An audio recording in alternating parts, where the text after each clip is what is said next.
Have you ever noticed that you can be gentle with everyone else, yet harsh with yourself in the quietest moments? And have you ever noticed that the more you chase worthiness, the more it seems to run just one step ahead? Welcome back to the channel. Settle in, and let us take this journey together. Today we are going to explore two simple truths.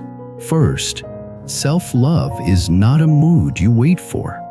It is a practice you return to. Second, compassion is not a reward you earn. It is a way of seeing that turns struggle into wisdom, moment by moment, breath by breath.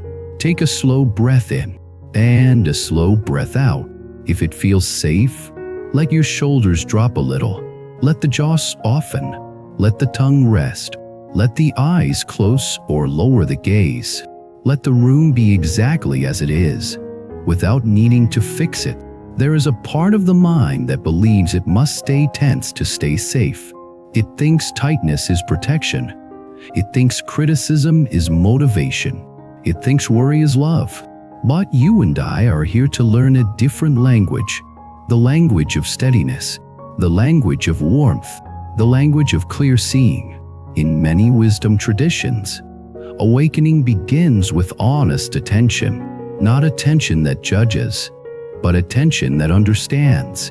And understanding is already a kind of compassion.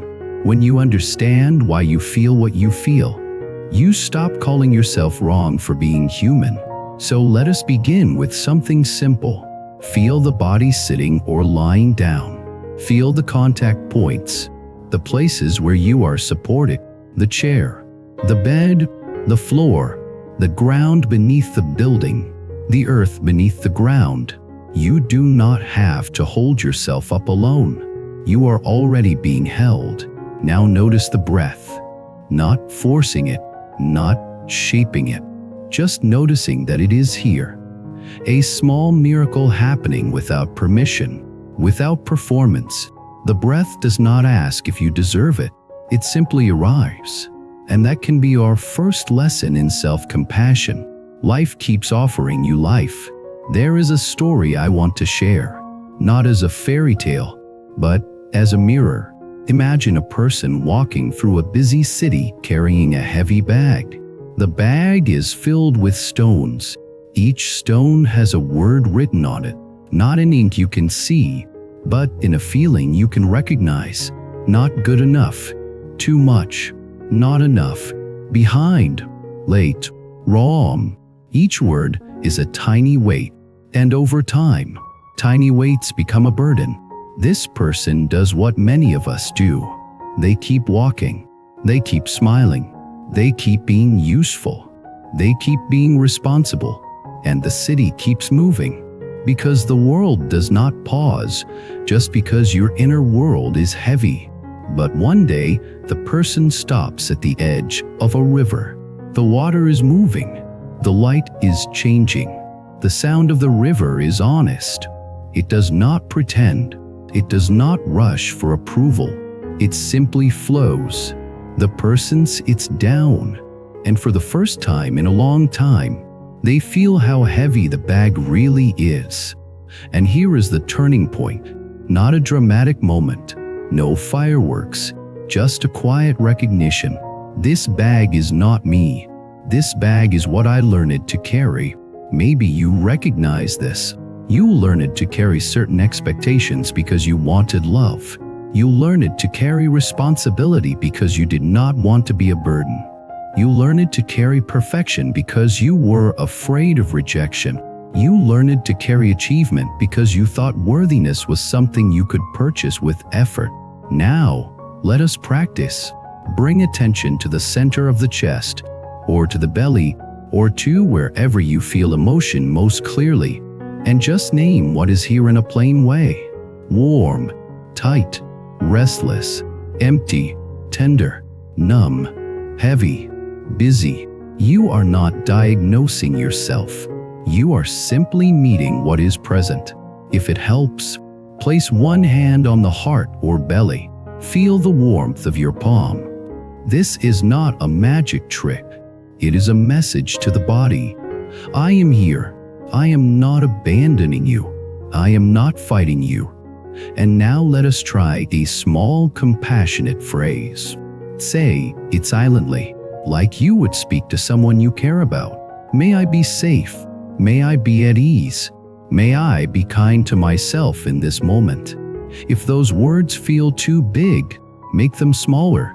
Just this breath, just this moment, just this much kindness. Notice what happens when you offer kindness without conditions.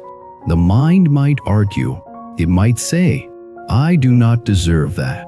I have not done enough. I have made mistakes. I should be better.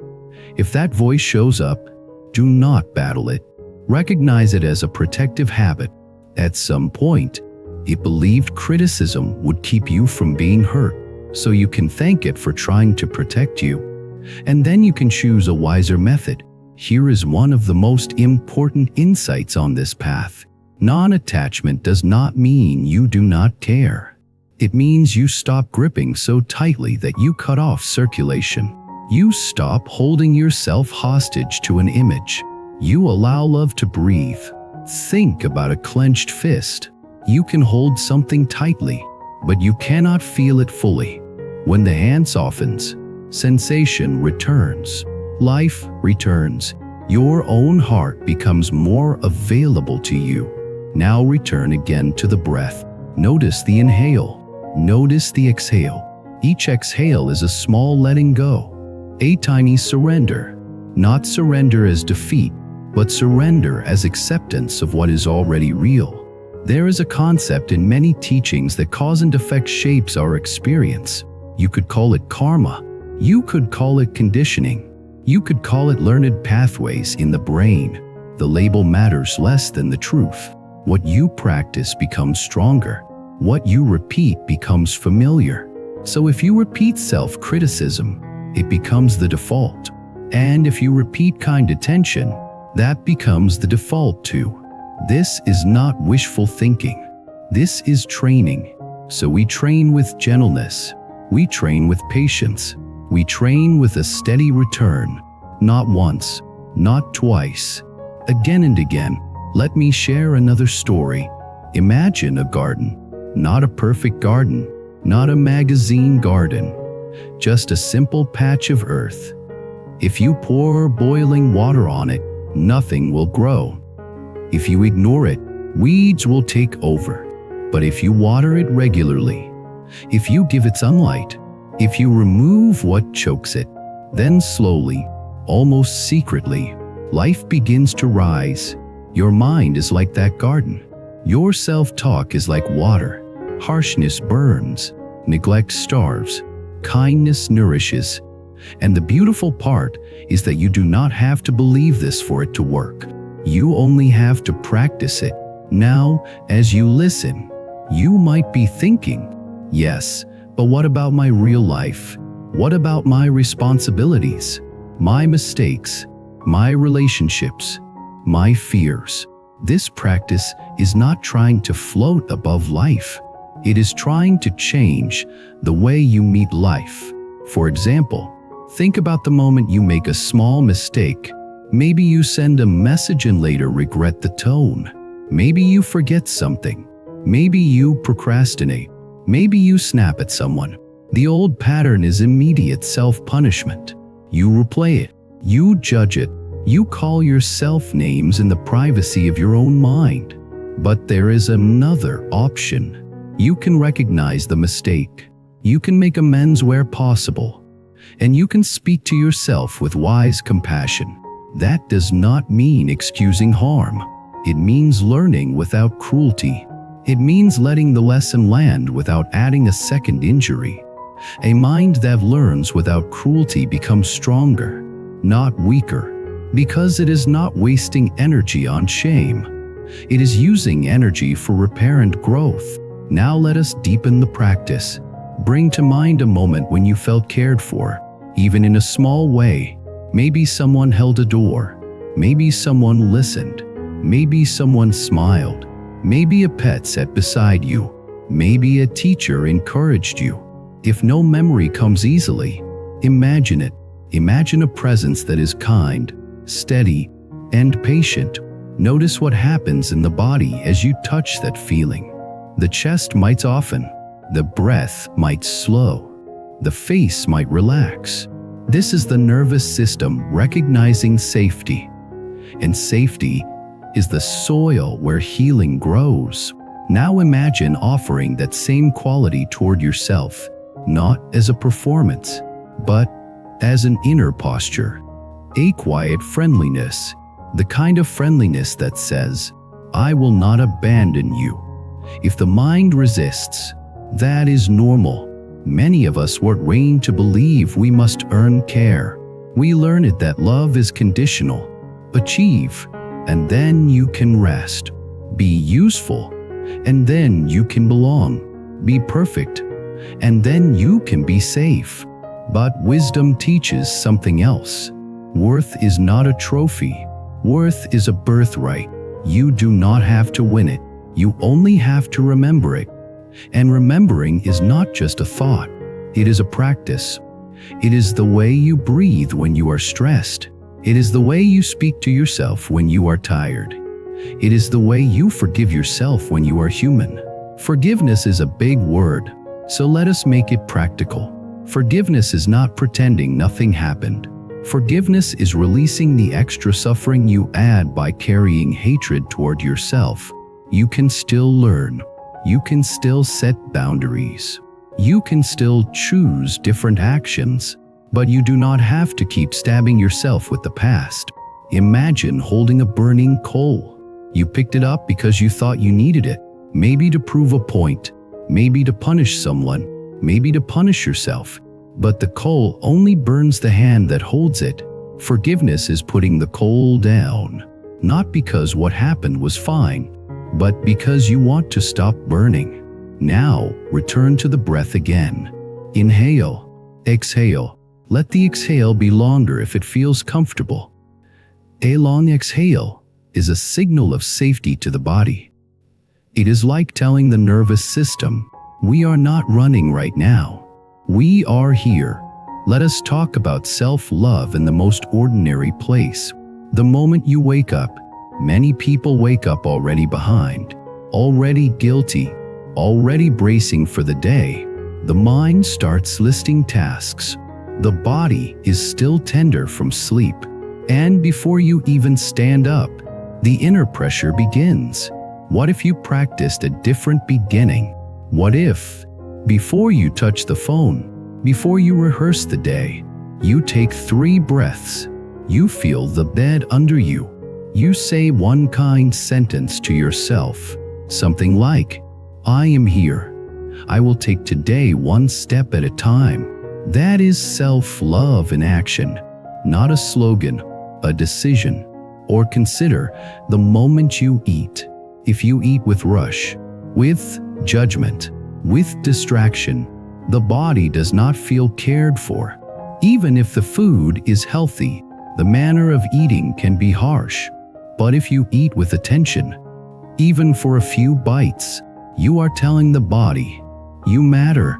You are worth my time." That is self-love in action. Or consider the moment you feel anxious.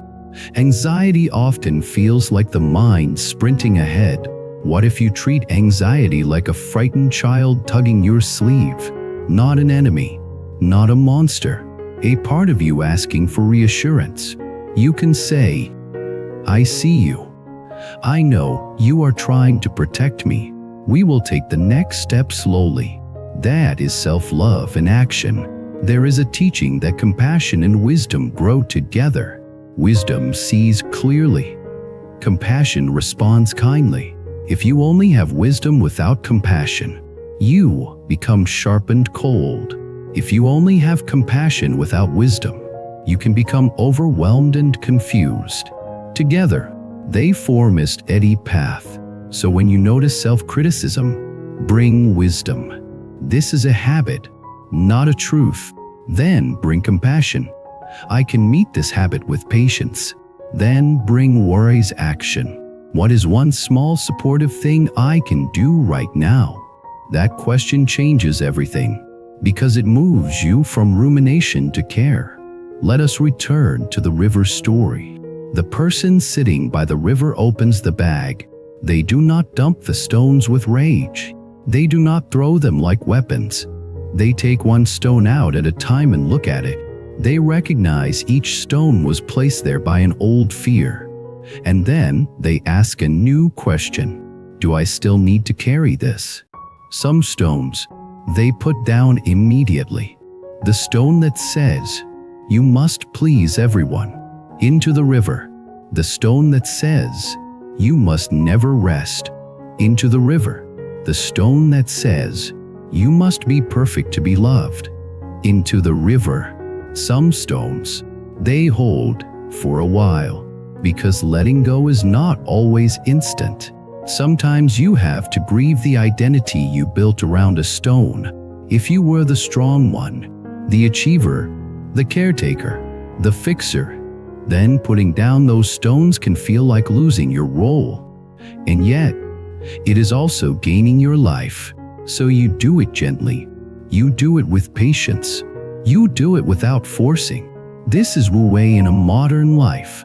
Not passivity, but non-forcing. You stop adding extra tension. You cooperate with reality. Now notice if the body has any signal right now. A sigh, a swallow, a yawn, a softening. These are small releases. These are signs the system is learning. And now I want to speak to something very important. Many people confuse self-love with self-focus. They think self-love means thinking about yourself all day, but real self-love often makes you less self-absorbed because it reduces the inner emergency. When you feel safe inside, you have more capacity for others. Your kindness becomes more natural. Your patience becomes more available. Your decisions become clearer. This is how compassion becomes a bridge. You learn to care for yourself, and that care overflows into the way you treat the world. Now let us do a short visualization. Imagine you are standing at the entrance of a path. The path represents your life. You do not need to see the whole path. You only need to see the next few steps. On one side of the path, there is an old voice. It says, hurry, prove yourself, fix everything now, be better, do more. On the other side, there is a quieter voice. It says, breathe, be honest, be kind, take one step, learn, rest when you need to rest, try again. You do not have to fight the old voice. You only have to choose which voice you follow, and you can choose again and again. This is what practice looks like, not a perfect mind, by returning mind. And here is another truth. Shame thrives in secrecy. Compassion grows in light. When you can name your experience, when you can say, I am struggling, you take power away from shame. If you have a safe person in your life, a friend, a mentor, a counselor, a trusted adult, sharing even a small piece can be healing. If you do not have that, you can still practice inner honesty. You can journal. You can speak aloud to yourself gently. You can tell the truth in a quiet room. And let the truth be enough. Now, we are going to keep building this inner skill. Bring attention to the face. Unclench the forehead. Let the space between the eyebrows soften. Relax the muscles around the eyes. Let the cheeks be easy. Let the lips be natural. The face holds so much of our effort. When the face softens, the mind often follows. Bring attention to the shoulders. Let them drop. Bring attention to the belly. Let it be soft. Many people hold the belly tight as if being human is something to hide. Let the belly be human. Let it move with breath. Let it be alive. Now, notice thoughts. Thoughts are not enemies. They are events. They appear. They pass. Some thoughts feel urgent. Some feel heavy. Some feel convincing. But a thought, distill a thought. You do not have to turn it into a command. If you want a simple practice, try this. When a self-critical thought appears, label it gently: criticism, comparison, fear.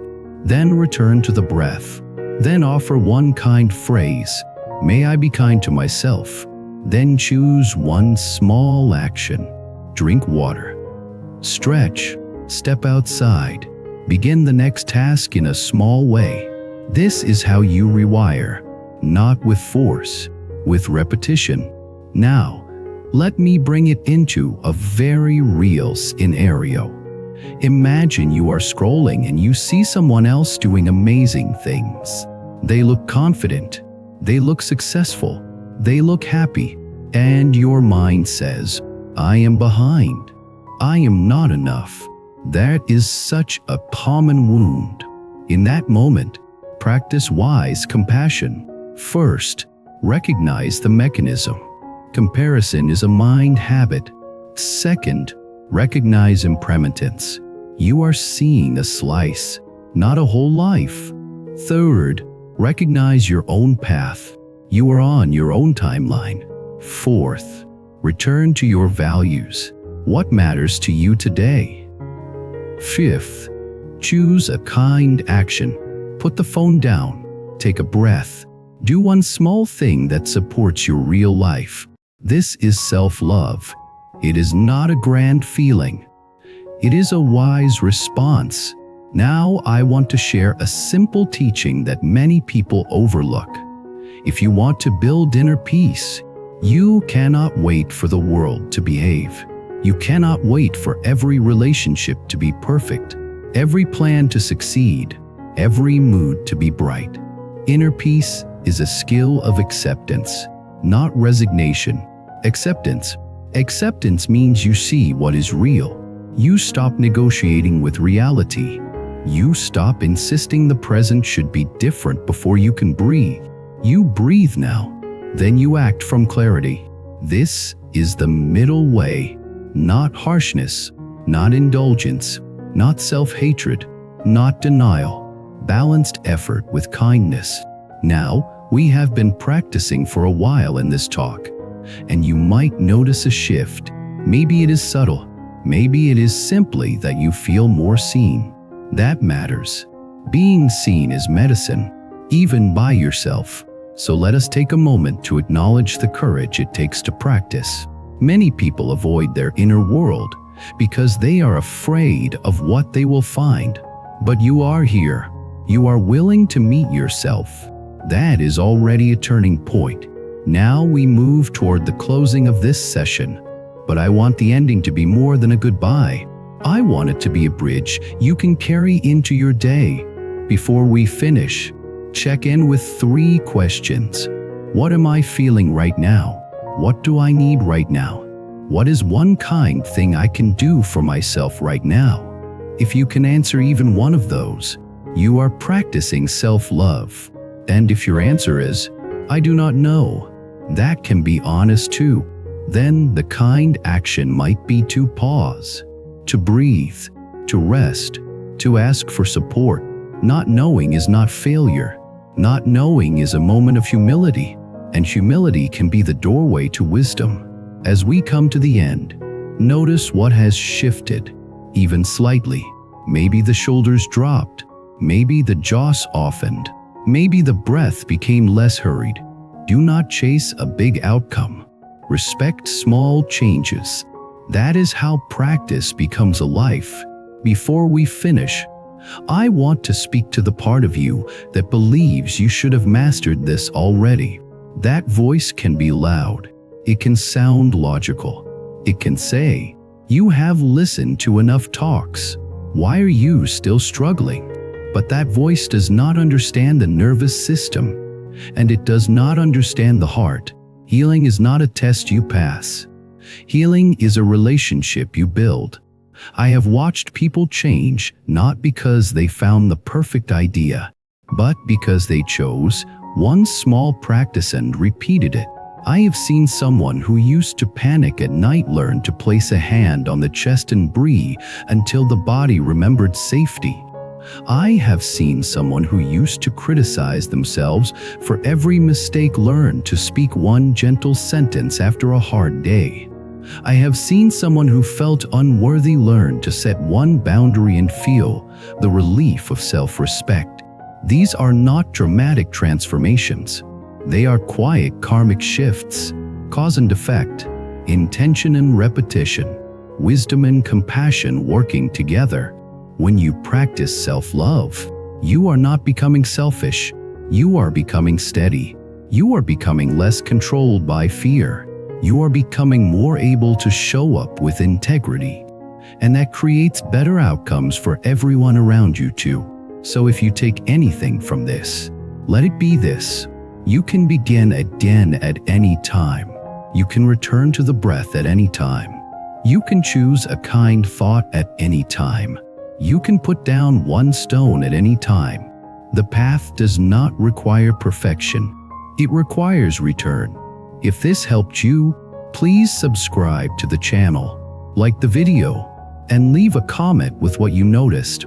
Share your story as well, because someone else might hear your words and feel less alone. Thank you for spending this time with me. Until next time, take care.